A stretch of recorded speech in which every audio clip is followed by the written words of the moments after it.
मठाधीश हो सकते हैं, पूजा पाठ करने वाले हो सकते हैं, लेकिन सरकार चलाना का कोई मतलब नहीं है। यहाँ तक कि वो गांव के प्रधान बनने लायक भी नहीं है। ये अफजाल जी का अपना निजी बयान है। जिस व्यक्ति को जनता ने चुना है और जो लंबे समय से 7 साल से सरकार चला, वो अलग है कि हम उनकी नीतियों के विरोध करते हैं, लेकिन संवैधानिक ताकत उनके पास है, जनता ने उनको मैंडेट दिया है। तो इस तरह की बातें करना मैं समझता हूँ कहीं तक मैं उनकी बात से सहमत नहीं हूँ। ये अलग है कि वो जिस तरह की डिक्टेटरशिप कर रहे हैं, तानाशाही कर रहे हैं, जिस तरह से जाति धर्म को टारगेट कर रहे हैं, ये दुर्भाग्यपूर्ण है। ये ऐसा किसी संवैधानिक पद पर बैठे व्यक्ति को नहीं करना चाहिए। उसको प्रदेश की जनता को सबको अपना व्यक्ति समझना चाहिए, लेकिन पार्टी आधारित और जाति आधारित और धर्म आधारित राजनीति जिस तरह मुख्यमंत्री योगी आदित्यनाथ कर रहे हैं वो स्वीकार्य नहीं है। लेकिन मैं ये कह दूं कि वो प्रधान गांव की सरकार चलने लायक नहीं, तो ऐसा नहीं है। वो लंबे समय जो है मेंबर ऑफ पार्लियामेंट भी रहे हैं, तो मैं इस बात से सहमत नहीं हूँ। लेकिन हाँ, उनकी कार्यशैली से जिस तरह उन्होंने लोगों को डराने का काम किया है और जिस तरह वो पीठ थपथपाते कि कानून व्यवस्था बहुत अच्छी, वो तो कहीं नहीं है। बताइए कहाँ कानून व्यवस्था अच्छी है? हम जैसे लोगों ने गोली खाई है और देश में अभी प्रदेश में अभी भी तमाम जो एनसीआरबी का डाटा कहता है कि रोज महिलाओं पर राजधानी में हो रहा है। जो जिनको स्मार्ट सिटी बनाने की बात की थी उन क्या नाम शहरों में हो रहा है। बहन बेटों पर रेप हो रहे हैं, अत्याचार हो रहे हैं, हत्याएं हो रही हैं, सामूहिक लोगों को मारा जा रहा है, मार कर लटकाया जा रहा है। तो उस पर तो कानून व्यवस्था तो फेल है, वो बिल्कुल फेल है। मुझे कहने में कोई परहेज नहीं कि मुख्यमंत्री कानून व्यवस्था में बिल्कुल फेल है और उनके दावे और वादे हवाबाजी हैं।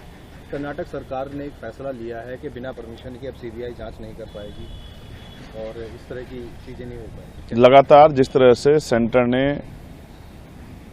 एजेंसियों का दुरुपयोग किया है, सरकारों में भय। लेकिन मैं फिर ये कहूंगा कि क्योंकि हम संघ का हिस्सा हैं, राज्यों के संघ से केंद्र बना है, तो केंद्र को ताकत है। अगर कुछ विषय ऐसे होते हैं जिनमें स्टेट भी कभी कभी जो है अपना बचाव करने का काम करती है, तो अक्सर जो है सेंटर जो है उसको, जैसे हाईकोर्ट अगर किसी मामले में काम नहीं कर पाती, सुप्रीम कोर्ट को ये राइट्स है कि वो सुमोटो ले सकती है, किसी मामले सुमोटो ले सकती है। तो जिस तरह से भाजपा की सरकार कार्यशैली रखेगी, तो सिर्फ सरकारों में डर है कि वो सीबीआई का, ईडी का, इनकम टैक्स डिपार्टमेंट का दुरुपयोग कर रहे हैं, इसलिए शायद सरकार ने ऐसा सोचा होगा। बाकी सरकार ने जो सोचा है वो अपने हितों को ध्यान में रखते, अपने प्रदेश के हितों को ध्यान में रखते सोचा होगा। अभी आपने एजेंसियों की बात की, अरविंद केजरीवाल भी लगातार आरएसएस एजेंसियों को टारगेट करते रहते हैं। उन्होंने भी मोहन भागवत जी को एक पत्र भी लिखा जिसमें उन्होंने कहा कि एजेंसियों का जो है दुरुपयोग रुकना चाहिए। कैसे कितने लोगों पे ईडी ने छापा डाला और वो कन्वेंशन रेट क्या है, कितने लोगों को उसमें जो है गिल्टी पाया गया, ये देखने से या सीबीआई के छापों से। और कई बार जो लोग भाजपा ज्वाइन कर लेते हैं वो बिल्कुल जो है वो वॉशिंग मशीन से साफ होकर आ जाते हैं, फिर उनको ना सीबीआई छूती ना ईडी छूती। कई बार ऐसा देखा गया है। इससे ये एक चिंता तो बनी हुई है कि सरकारी एजेंसियों का दुरुपयोग नहीं होना चाहिए। तो फिर मैं कहूंगा कि हर आदमी जो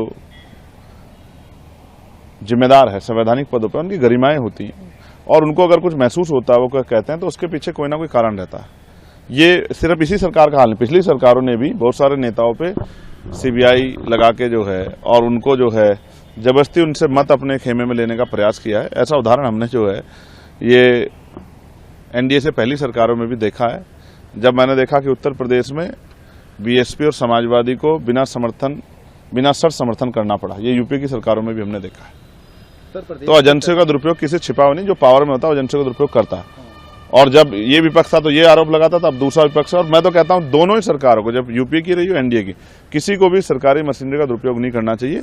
इससे लोगों के अंदर जन भावना जो है वो उनको ठेस पहुंचती है और उनको लगता है कि जिन एजेंसियों के जरिए न्याय होना था वो भी अब कठपुतलियां बन गई।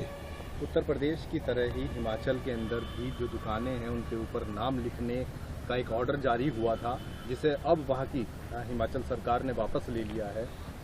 हिमाचल की कांग्रेस की सरकार मुझे भाजपा की सरकार से अलग नहीं दिखाई देती।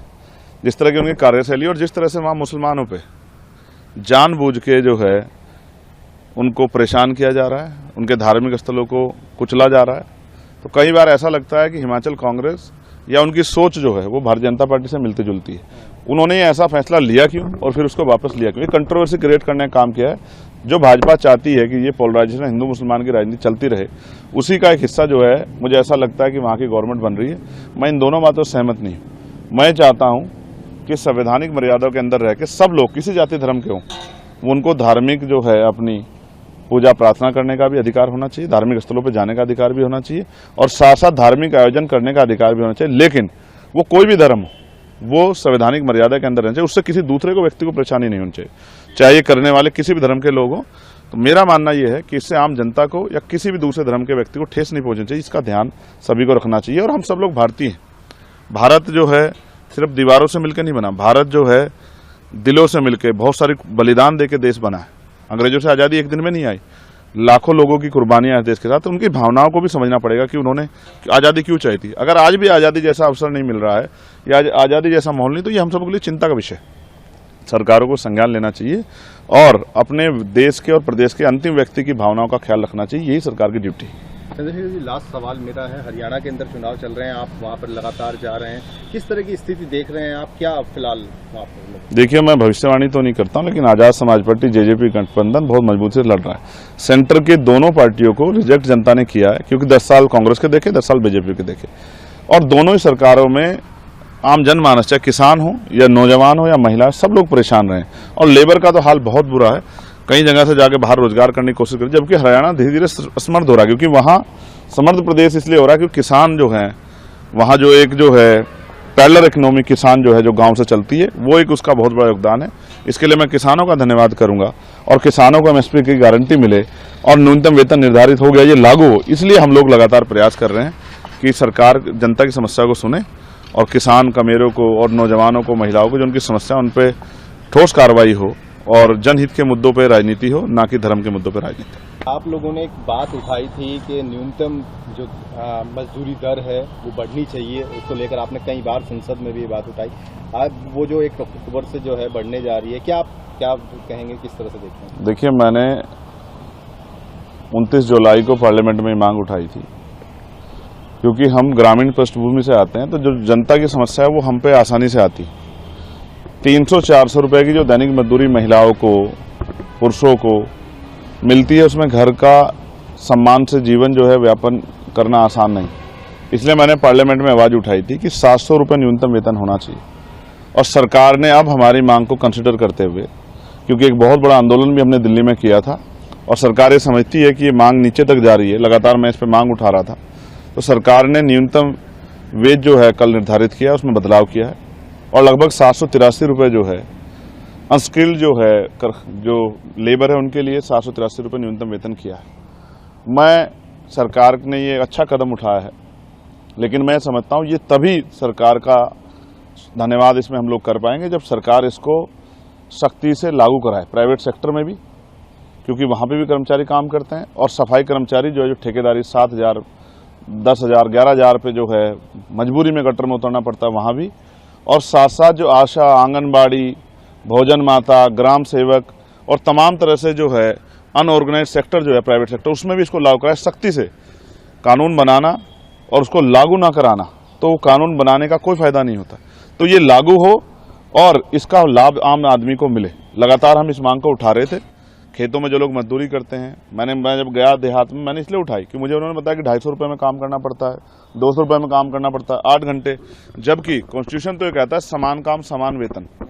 जितना भी कॉन्ट्रैक्ट पे काम है वहाँ समान कार्य के आधार पे अगर आपकी जो है योग्यता बराबर है तो समान कार्य समान वेतन आपको मिलना चाहिए, जिस तरह सरकारी कर्मचारियों को मिल रहा है। लेकिन कॉन्ट्रैक्ट वालों को वो नहीं मिल रहा। इसमें एक ऑर्डर भी है, जो सुप्रीम कोर्ट का ऑर्डर है, तो जगजीत बनाम में वो ऑर्डर है। मैं चाहता हूं कि सुप्रीम कोर्ट का जो ऑर्डर था उसको सरकार ने लागू नहीं किया, उसको भी लागू करना चाहिए। साथ साथ मनरेगा तक इसका लाभ मिलना चाहिए। मनरेगा में जो मजदूर काम करते हैं उनको भी इसका लाभ मिलना चाहिए कि उनको भी मिनिमम 783 रुपये वेतन मिले, जिससे कि 20,000 रुपये मंथली घर में आए और वो अपने बच्चों को और अपने परिवार को सहसम्मान जिंदगी दे सके। आप क्या मानते हैं, जिस तरह से प्राइवेट, हर तरह से प्राइवेट चीज़ें होती जा रही हैं, तो क्या उस तरह से जो आपने काम किया है उस सेक्टर में वो उनको लाभ मिल पाएगा? देखिए, फिर मैं कह रहा हूँ, जैसे हमने प्राइवेट सेक्टर में रिजर्वेशन की मांग की थी पार्लियामेंट में, मैं इसमें बिल भी लेके आया था। उन्हीं चीज़ों को सरकार समझ रही है कि कल इस पर बहुत बड़े आंदोलन होंगे और एक जन समर्थन चंद्रशेखर आजाद के पक्ष में तैयार होगा। ये मेरे जन समर्थन का विषय नहीं है, ये जनता की समस्या को हल करने का विषय। हम इसीलिए जो है पार्लियामेंट में हैं कि ग्रामीण क्षेत्रों में जो महिलाएं हैं, पुरुष हैं, जो रोजगार से जुड़े हुए हैं, जो तमाम तरह की परेशानियां फील कर रहे हैं, हम जमीन पर रहते हैं तो हमें पता है उनकी समस्या क्या है। इसलिए मैंने ये मांग उठाई थी और सरकार इसको सख्ती से लागू कराए और अंतिम व्यक्ति को इसका लाभ मिले। गांव में रहने वाले किस मजदूर को भी और कंपनियों में काम करने वाले वर्कर को भी कहीं 7,000 रुपये, कहीं 8,000, 10,000 रुपये, 12-12 घंटे काम ले रहे हैं। कॉन्ट्रैक्ट वालों से 15-15 घंटे काम ले रहे हैं और वेतन क्या दे रहे हैं? 10,000 रुपये, 12,000 रुपये। तो ये सख्ती से लागू होगा, तभी इसका लाभ अंतिम व्यक्ति को मिलेगा, तभी ये महसूस होगा कि सरकार ने राजनीति से प्रेरित होकर और जो चुनाव है उनको इन्फ्लुएंस करने के लिए नहीं किया। सरकार की मंशा आम लोगों को लाभ देने की, और सरकार ने हमारी मांग से सरकार घबराई है। उनको एहसास है अगर ये मांग पूरी नहीं हुई तो इसके बाद फिर बड़ा आंदोलन होगा। तो मैं उम्मीद करता हूं सरकार इसको, जैसे दिल्ली सरकार इसको लागू करने जा रही है, ऐसे ही केंद्र सरकार भी स्टेटों को नोटिफिकेशन जारी करके प्रमुख सचिव और मुख्य सचिवों को वो एडवाइजरी जारी करके जो है ये फाइनलाइज